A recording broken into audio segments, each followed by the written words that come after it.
Paz a vosotros, mis amados hermanos del grupo Edificados en la Palabra. Les habla su hermana en Cristo, Vianey Hernández García, desde Tijuana, Baja California, México. Y hoy comenzamos con el estudio de la epístola a los Gálatas, bajo el eslogan El corazón del Evangelio. Hoy vamos a meditar una pequeña introducción y también los primeros 5 versículos del capítulo 1, con el tema El ministro de Dios y su autoridad. Antes pidamos a Dios en oración sabiduría. Bendito Señor, eterno y buen Padre celestial, que moras y reinas en las alturas de los cielos, damos las gracias por la bondad infinita, por la oportunidad, Señor, que nos das de escudriñar nuevamente tu palabra. Pero antes, Padre eterno, queremos poner en tus manos que tú puedas darnos la sabiduría necesaria, que puedas derramar, Padre eterno, de tu unción, de tu Santo Espíritu, Padre eterno, para que podamos comprender conforme a tu voluntad. Que, Señor, permitas, Padre eterno, que no hable yo, sino que sea tu palabra a través de mí, Padre, que puedas utilizarme para que pueda expresar únicamente, Señor, lo que es conforme a tu voluntad. De antemano, Padre eterno, te ruego que perdones si cometo alguna falta. Y bendito Padre, te pido que pueda yo ser instrumento, Señor, en este día. Que de la misma manera prepares cada corazón para que pueda ser vertida la palabra el día de hoy, Padre. Nos abandonamos en tus manos, pidiéndote todos estos favores en el dulce y precioso nombre de nuestro Señor Jesucristo. Amén. Bien, mis hermanos, como les decía, vamos a reflexionar primeramente con una pequeña introducción a esta epístola de los Gálatas. Y sabemos que el autor es el apóstol Pablo, no hay cuestionamientos respecto a que él sea el autor, y así como su nombre lo dice, está dirigido a las iglesias de Galacia. Y hablo en plural, refiriéndome a varias iglesias. ¿Por qué? Porque eran varias iglesias de este sector. Y esta es una carta corta en comparación de otras de las cartas del apóstol, porque está conformada por 6 capítulos. Pero primeramente quisiera mencionar un poquito de las características de los Gálatas. La zona de Galacia era un distrito que se extendía a lo largo del sector medio de Asia Menor, y esta fue fundada inicialmente por los galos. Esas ciudades eran visitadas por Pablo, y entre ellas estaban Listra, Iconio, Derbe, Pisidia y Antioquía de Pisidia. No existe algún registro de que Pablo hubiera visitado el norte de Galacia. Y hablando un poquito de cómo eran los Gálatas nativos, se dice que ellos eran un pueblo bastante emotivo. Eran muy impulsivos y cambiantes. Era un pueblo impetuoso, inestable, que le gustaba la pelea, que le gustaba hacerse oír, que alardeaba y que también pues era inmoral. También añadiendo que tenían un amor por lo extraño, lo curioso y lo desconocido. Y ellos estaban apegados a una religión que básicamente era la adoración de la naturaleza. También esta área estaba densamente poblada por judíos que estaban aferrados a la religión judía de una manera hermética, que era algo extremo. Entonces, con estas características podemos hacer mención de que la iglesia de Galacia era una iglesia espiritualmente inmadura. Era una iglesia conformada por gentiles conversos en las iglesias, pero también había un gran número de judíos conversos. Entonces, imaginemos aquí esta mezcla de gentiles, de judíos, y que justamente más adelante en uno de los capítulos se hace referencia a que hubo ahí una diferencia en, en la que hay un reconocimiento de que todos los cristianos deben de compartir unos con otros, que deben de cooperar. Y es que Pablo no podía entender cómo dos grupos de diferentes cristianos podían estar en el mismo lugar y cómo se podían rehusar a comer estando unos con otros por diferencias teológicas. Esta fue una de las varias aparejadas crisis en las que Pablo enfrentó con energía, en las que Pablo defendió. Y aquí vemos que Pablo era víctima de ataques.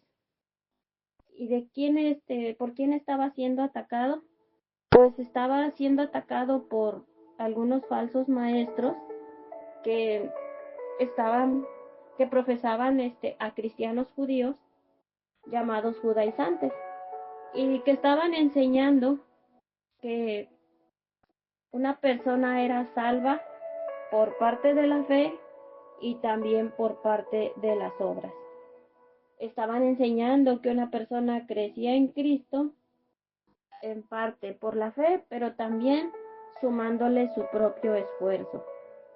Entonces, especialmente ellos defendían que una persona debía creer en Cristo, sí, pero también debía atravesar el ritual principal de la religión, principalmente la circuncisión, que debía de observar todas las ceremonias, los rituales, y pues evidentemente Pablo no enseñaba esto. Él enseñaba que un hombre es salvado por Cristo y únicamente por Cristo, y su mensaje era el mensaje de la gracia de Dios, de la gracia pura. El apóstol Pablo era duramente criticado por los Gálatas porque ellos decían que no era un verdadero ministro de Dios, que no era un verdadero apóstol como él decía serlo, puesto que estaba minimizando la ley de Dios, y ningún ministro verdadero jamás minimizaría la ley de Dios. Y es por ello que Pablo se sienta, le escribe a los Gálatas a fin de combatir todas estas acusaciones. Y al escribir con gran fortaleza y con firme insistencia, el apóstol da a conocer la maravilla de Dios, la maravilla de la gracia gloriosa de Dios. En esta iglesia, por lo que vemos, se enfrentaba a una problemática, porque al parecer los hermanos de Galacia estaban perdiendo el concepto del evangelio eterno y sobre todo del medio para alcanzar la salvación. Recordemos que desde el inicio el pecado entró al mundo. La salvación siempre ha sido por gracia, porque por la misma naturaleza del hombre, pues merecemos morir, ¿verdad? Por nuestro extravío, pero Dios nos ha extendido misericordia y nos ha dado la promesa de un Mesías que habría de venir.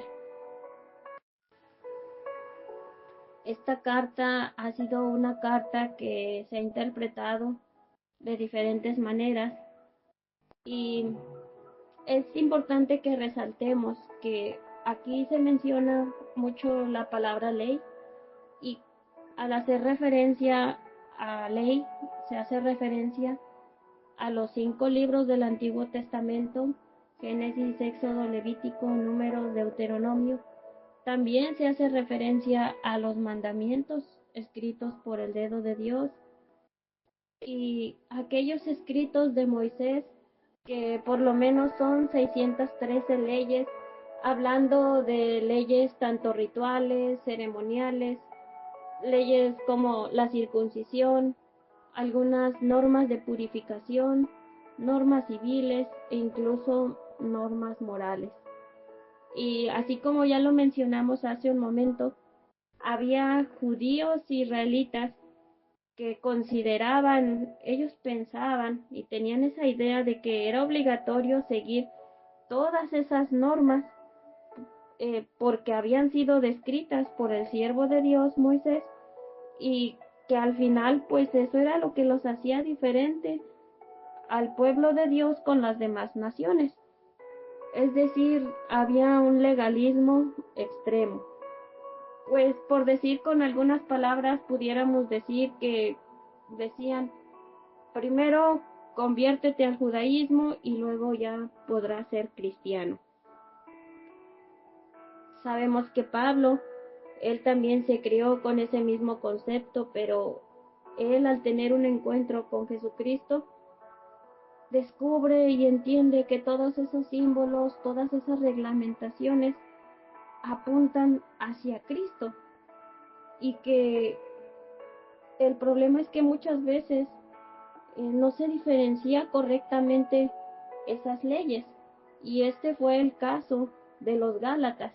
Entonces, a lo largo del estudio de esta epístola vamos a ver pues esas diferencias, esas discrepancias, eh, porque los Gálatas creían que era necesario seguir con todas esas reglamentaciones como el plan de salvación de Dios. Y pues sabemos que cualquier compromiso con el legalismo o todo aquello en lo que nosotros podamos decir que el esfuerzo humano este, tiene que ver con la salvación de Dios, pues esto es una herejía, ¿verdad? Eh, sí, porque de hacerlo de esta manera, entonces nosotros estaríamos diciendo que si pudiéramos salvarnos mediante el cumplimiento de la ley, entonces Jesucristo no necesitaba morir.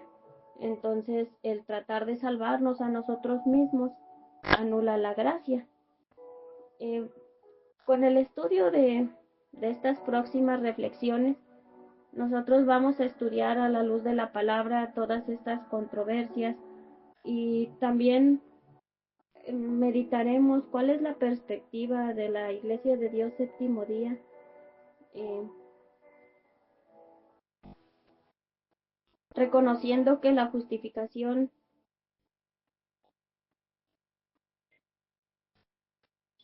es por gracia, es por fe, y esta fe salvadora se manifiesta a través de la obediencia de la ley moral de Dios, no como un medio para poder ganar esa salvación, sino como un resultado de ella.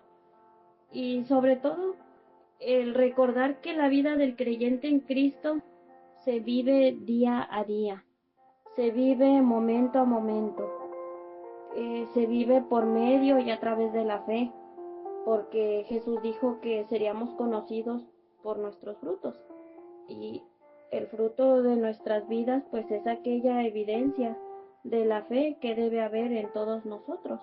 Entonces, todos nosotros como hijos de Dios debemos esforzarnos diligentemente por edificar para que nuestras vidas reflejen a Cristo. Pues bien, como les decía, ya vamos a, conforme van pasando los días, vamos a ir meditando en cada uno de los versos de esta epístola. Hoy vamos a reflexionar en los primeros 5 del capítulo 1, y le iré dando lectura, iremos mencionando un poquito de cada verso. Pablo, apóstol, la versión Reina Valera dice entre paréntesis, no de hombres ni por hombre, sino por Jesucristo y por Dios el Padre que lo resucitó de los muertos. El saludo de Pablo a los Gálatas vemos que es diferente de sus saludos a otras iglesias. Y es que, así como ya lo mencionamos, estaba escribiendo bajo una gran presión, bajo un esfuerzo, porque, como ya lo dijimos, habían surgido falsos maestros y críticos en la iglesia que lo estaban atacando, que lo estaban criticando, que incluso estaban cuestionando su llamado al ministerio y su autoridad como mensajero de Dios.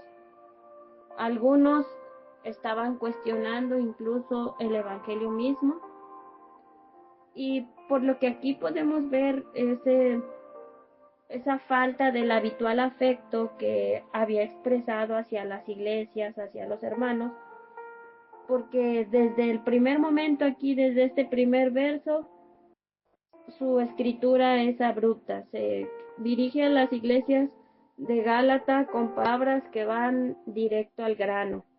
Les está diciendo que Él es un verdadero ministro de Dios, un verdadero apóstol y un mensajero de Jesucristo. Y cuando nos referimos a ministro de Dios, pues es una persona que ha sido llamada, que ha sido comisionada, así como lo dice aquí el apóstol, únicamente ¿por quién? Por Dios, porque había quienes estaban cuestionando el llamado, quienes habían estado cuestionando su ministerio y que estaban preguntándose si realmente él había sido convocado por Dios para ser ministro. Y aquí pues vemos que ante esta acusación ellos estaban dispuestos a destruir el ministerio de Pablo. ¿Y por qué querían hacer esto? Pues sabemos que el apóstol Pablo pues había vivido una vida distinta, terrible antes de su conversión, porque él había sido un salvaje perseguidor de los creyentes. También algo muy importante por el que él era atacado es porque él no era un apóstol que había experimentado o que había tenido esa experiencia ministerial con los otros apóstoles que conocieron a Jesús. Entonces, era atacado porque no era uno de los funcionarios electos de la iglesia. Entonces, esta era una de las calificaciones básicas para ser reconocido como apóstol, de decir, es que no vio a Jesús cara a cara como los demás apóstoles. También otra de las cosas por las que él estaba siendo atacado, estaba siendo criticado, es porque no había sido designado por la iglesia oficial o la iglesia madre, es decir, la iglesia de Jerusalén, la iglesia natal de los apóstoles. Otra cuestión por la que él era criticado era porque él había dejado de lado todas las formas, todos los rituales religiosos de la iglesia oficial, y porque había predicado un mensaje diferente al de la iglesia oficial. Estaba predicando que una persona no era salva por lo ritual y por las obras, sino por el amor y la gracia de Dios demostrados en la muerte de nuestro Señor Jesucristo. Aquí con estas palabras del primer verso, Pablo vemos cómo le responde a sus críticos en términos muy firmes, porque le está diciendo que él era un apóstol. Y es que la palabra apóstol significa una persona llamada, una persona enviada con un encargo especial. Y es que un apóstol es como un embajador que es enviado para representar a aquella persona que lo convocó, a aquella persona que lo designó. Hace un trabajo de mensajero, hace un trabajo de ministro muy especial porque es convocado y es enviado para servir según la voluntad del líder. Y también es como un siervo muy especial que cumple con el mandato del amo. Y aquí vemos que Pablo no estaba discutiendo con sus críticos, sino que él les estaba afirmando, él estaba totalmente seguro, él estaba declarando que Dios lo había convocado y designado para el ministerio. Él estaba diciendo que su llamado era parte de su testimonio personal, porque aquí lo leímos donde dice, no de hombres ni por hombres. Al decir que no era de hombres, es decir que los hombres no eran la fuente de su llamado, los hombres no eran la fuente de su ministerio, que su llamado no había provenido de ningún hombre, ni tampoco por hombre, porque ningún hombre tenía las calificaciones ni lo había hecho adecuarse para el ministerio. No fue convertido en un ministro por el hombre, sino que el ministerio de Pablo provino de la fuente más alta posible. ¿Y cuál es esa fuente más alta posible? Pues tanto de Dios el Padre como de Dios el Hijo. Y aquí veamos algo muy importante, porque en este primer verso el apóstol resalta y lo dice así directamente: por Dios el Padre, sino por Jesucristo y por Dios el Padre que lo resucitó de los muertos. ¿Por qué? Porque había muchos judíos que estaban dudando de la resurrección de nuestro Señor Jesucristo. Entonces, por lo tanto, el llamado y el ministerio de Pablo vemos que provinieron del mismo Señor Jesucristo, de nuestro Señor que fue resucitado y que vivió y que fue llamado para servir al Señor vivo, el mismo Señor que fue servido por los 12 apóstoles. Entonces, si ellos fueron verdaderos ministros, entonces Él también lo era, puesto que fue llamado por el mismo Señor vivo, que fue resucitado de entre los muertos por Dios el Padre.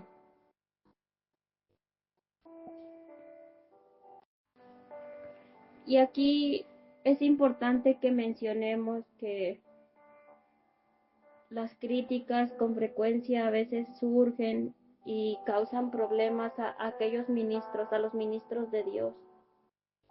Y aquí vemos cómo debe responder el ministro de Dios, no de una manera arrogante ni de una manera súper espiritual, sino de un modo claro y de un modo humilde. Y sobre todo que el ministro debe examinar su corazón para asegurarse de que su llamado y su ministerio pues han sido encargados por Dios mismo, porque el ministerio pues no es un trabajo para ganarse la vida, ¿verdad? No es un cargo para asegurar reconocimiento, para asegurar estima. No es una agencia de servicios, no es algo que haya sido ordenado por los hombres, no es un llamado de los hombres ni por los hombres, sino es un llamado por Dios mismo, por nuestro Señor Jesucristo. En el verso 2, el apóstol Pablo, después de haber dicho Pablo apóstol, no de hombres ni por hombre, sino por Jesucristo y por Dios el Padre que lo resucitó de los muertos. Verso 2, y todos los hermanos que están conmigo a las iglesias de Galacia. Aquí está diciendo que había un conjunto de hermanos que le estaban apoyando, que no nada más estos hermanos estaban enviando sus saludos a los Gálatas, sino que ellos estaban demostrando su acuerdo con lo que Pablo estaba escribiendo, que también estaban preocupados por las críticas y que también estaban preocupados por los falsos maestros de las iglesias de Galacia, y que también claramente reconocían el llamado y el encargo de Pablo como perteneciente a Dios. Y aquí vemos que Pablo los llama hermanos, porque había más de una iglesia que estaba cuestionando el llamado y el ministerio de Pablo. todas las iglesias de Galacia lo estaban atacando. Y aquí podemos notar cómo el apóstol Pablo está respaldado también por verdaderos hermanos que están apoyándolo, que lo están defendiendo cuando el apóstol está siendo criticado, está siendo atacado. En el verso 3 se mencionan palabras hermosas porque el apóstol les dice a la iglesia de Galacia: gracia y paz sean a vosotros, de Dios el Padre y de nuestro Señor Jesucristo. El ministro, el apóstol Pablo, le desea lo mejor para los demás. El apóstol quería que los creyentes de Galacia experimentaran esa gracia, experimentaran esa paz de Dios y del Señor Jesucristo. Con estas palabras el apóstol les está diciendo: yo quiero lo mejor para ustedes, yo quiero que ustedes tengan paz, que ustedes tengan comunión con Dios, que tengan esa verdadera reconciliación con Dios, que vivan ese shalom, que vivan esa plenitud. Y se los dice con estas palabras, con la palabra gracia, que gracia significa el favor y las bendiciones inmerecidas de Dios. Y aquí la palabra inmerecida es la clave para que podamos comprender la gracia, porque ya lo dijimos en la introducción, el hombre no merece el favor de Dios, no puede ganarse la aprobación y las bendiciones de Dios, porque Él está demasiado elevado y el hombre demasiado abajo para merecer cualquier cosa de Dios, porque el hombre es imperfecto y Dios es perfecto. Por lo tanto, el hombre no puede esperar nada de Dios. Y es que el hombre siempre ha reaccionado en contra de Dios, porque siempre ha reaccionado rechazando, cometiendo pecado, rebelándose contra Dios, desobedeciendo, ignorando, negando, cuestionando, incluso maldiciendo a Dios. Y bajo esta condición, el hombre no merece nada de Dios, salvo juicio, salvo condena, salvo castigo. Pero la naturaleza de Dios no es así.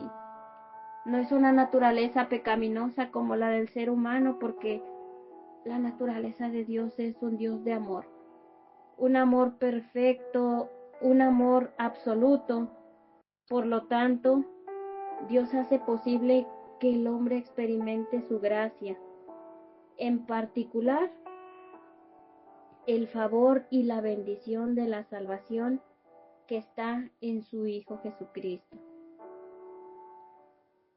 Al referirse el apóstol, al decir paz, les está diciendo que estén unidos, que estén juntados, que estén entretejidos con Dios y con todos los demás. Estar en paz representa y significa sentirse seguro, sentirse confiado, estar seguro en el amor y en el cuidado de Dios. Es tener un sentido, una conciencia y ese conocimiento de que Dios va a proveer, va a liberar, va a guiar, va a fortalecer, va a sostener y sobre todo que dará vida, una verdadera vida ahora y para siempre. Y es que para quienes hemos conocido esa paz verdadera, sabemos que solamente la podemos obtener cuando llegamos a conocer a nuestro Señor Jesucristo, porque solamente Dios, solamente Cristo puede traer paz al corazón humano. Es ese tipo de paz que trae consigo liberación y seguridad al alma humana. Es ese shalom que podemos experimentar y que solamente en Cristo podemos experimentar. Entonces, el punto aquí es que no todos en la iglesia estaban experimentando esa gracia y esa paz de Dios, que algunos habían perdido la gracia de Dios, no confiando más en Cristo para que los salve, sino que estaban dependiendo de sus propias obras, de sus propias bondades para ser aceptables ante Dios, y como resultado no tenían paz en sus corazones, dando por consiguiente pues el caer en algunas formas de pecado y vergüenza. Otros se habían vuelto extremadamente críticos y estaban creando desacuerdos, estando en contra de Pablo y también en contra de cualquiera que lo apoyara.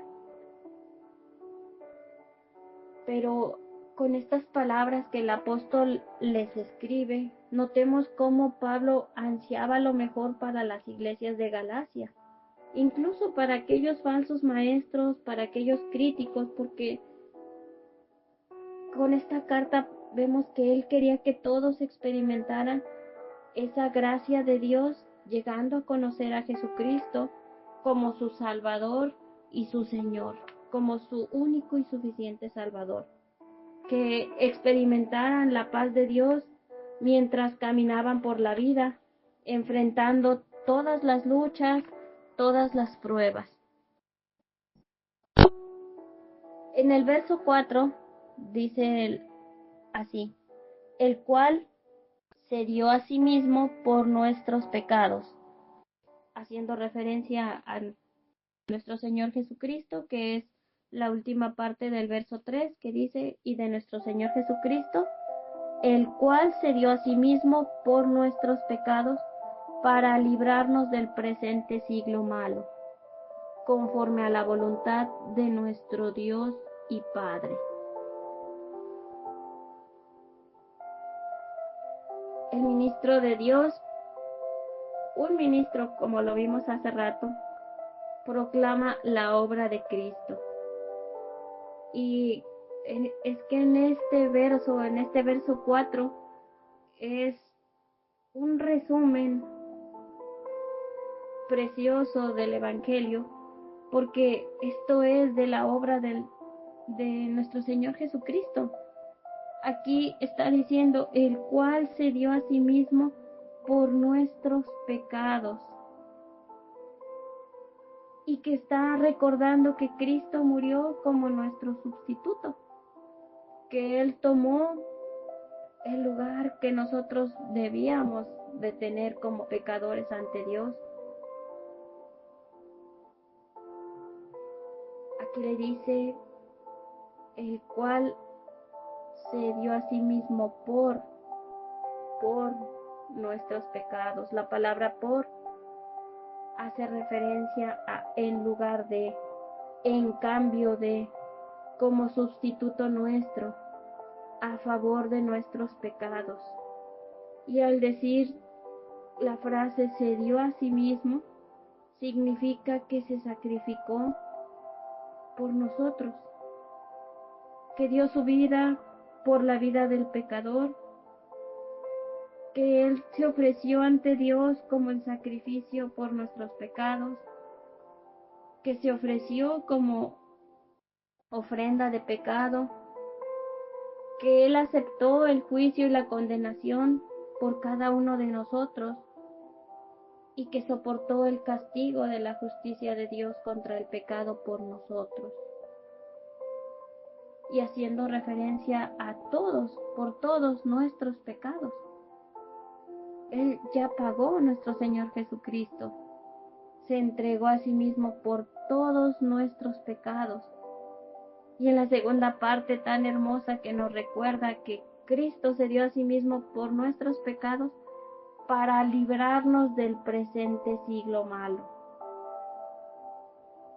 Y es que al referirnos al presente siglo malo, hace referencia al mundo presente, a este mundo pecaminoso, este mundo en el que nosotros como seres humanos ignoramos, rechazamos, negamos, maldecimos a Dios, que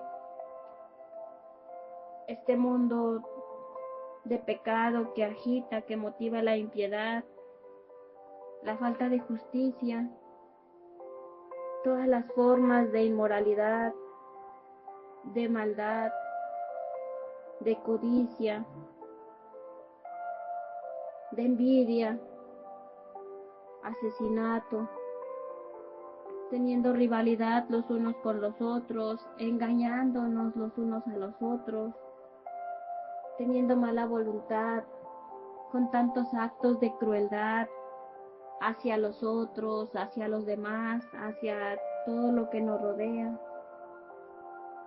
evidenciando venganza, evidenciando chismes, calumnia, orgullo, desobediencia hacia los padres, malos entendidos, y eso por mencionar solamente algunas de las características de este mundo pecaminoso, destruyendo el verdadero amor y la misericordia. Haciendo referencia también que este siglo malo es un mundo que es corruptible. ¿Y qué quiere decir corruptible? Que evita que tanto el hombre como su mundo se mantengan sanos y que vivan eternamente. Y es que en el mundo vemos desastres, en el mundo actual vemos sufrimiento, accidentes, enfermedades, penas, calamidades, y al hacer referencia a que este mundo es corruptible, es que todo se deteriora, todo se desgasta, todo decae, se muere. El mundo presente hace que el hombre muera y enfrente el juicio de Dios, que es perfectamente santo. Por lo tanto, el mundo presente destina al hombre a enfrentar la santidad de Dios como una criatura no santa, como una criatura pecaminosa, corruptible, y eso lo destina a estar alejado de Dios para siempre. Pero aquí la noticia y la que todos nosotros hemos escuchado y sabemos y por la cual nos gloriamos, ¿verdad? Que este es el propósito mismo de la muerte de Jesús, que Él murió para librarnos de todo este mundo malo que acabo de mencionar, con todas esas características, con todo ese pecado, con toda esa corrupción, y que Él nos ha librado. Y esto quiere decir que Él nos ha rescatado, nos ha jalado, que Jesucristo murió para rescatarnos y al jalarnos de este mundo malo presente. ¿Cómo? Lo acabamos de leer, como se dio a sí mismo por nuestros pecados. Y Él entonces nos libra o nos rescata tanto del poder como del destino del mundo. Y es ahí cuando nosotros como hijos de Dios experimentamos una vida abundante, una vida eterna, ahora y para siempre. Y es que veamos aquí esto tan precioso, porque este verso 4 dice que Él se dio a sí mismo por nuestros pecados para librarnos del presente siglo malo, conforme a la voluntad de nuestro Dios y Padre. El motivo por el que Cristo murió por nosotros es porque Dios así lo quiso. Y esto es una verdad gloriosa, es que Dios nos ama tal como nos ama Cristo. Que fue su voluntad de Dios mismo que fuéramos salvados, que fuéramos librados de este mundo malo, Y es que Dios nos ama tanto, le ama tanto a usted, mi estimado oyente, me ama tanto a mí y ama a todo el mundo, que quiere que seamos salvos. Nos desea tanto que sacrificó a su propio Hijo por cada uno de nosotros. Hermoso, ¿verdad? Y en el verso número 5, para concluir, dice: a quien sea la gloria por los siglos de los siglos. Amén. El resultado de la muerte de Jesús es la gloria de Dios. Y es que Pablo no pudo mencionar la muerte de Cristo y la voluntad de Dios sin romper en esta alabanza, en donde dice que todos los hombres debemos de alabarlo por su maravilloso amor y por el inexpresable don de su Hijo. Mis amados hermanos, esa ha sido la reflexión del día de hoy. Deseo que Dios siga siendo con cada uno de ustedes. Paz a vosotros.